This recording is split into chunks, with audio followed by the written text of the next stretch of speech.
அதை வந்து இந்த ரெக்கர்ஷன் யூஸ் பண்ணி நம்ம ஈஸியாக இந்த ரேஞ்சை வந்து ஈஸியாக ஆட் பண்ணலாம். ஸோ அதை எப்படி அப்படின்றது வந்து பார்ப்போம் ஃபஸ்ட்டு.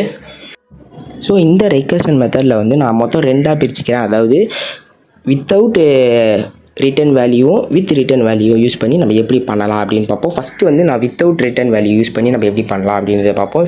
அதுக்காக ஸ்டாட்டிக் வாய்ட் யூஸ் பண்ணிக்கிறேன். ஸோ வாய்டில் வந்து நம்ம நம்பர்ஸ் அப்படின்ற ஒரு மெத்தட் நேமை கிரியேட் பண்ணிக்கிறேன். ஸோ அதுக்கப்புறம் கர்லி பிராக்கெட்ஸ் ஓப்பன் பண்ணி இஃப் கண்டிஷன் ஓப்பன் பண்ணிக்கிறேன். ஸோ இந்த இஃப் கண்டிஷனில் வந்து நான் n = 1 அப்படின்றது ஒன்று பிரிண்ட் பண்ணியிருக்கேன். ஸோ அதை வந்து ஃபஸ்ட்டு வந்து நம்ம நம்பர்ஸில் வந்து என்ன பண்ணிக்கிறேன்னா கால் பண்ணிக்கிறேன்.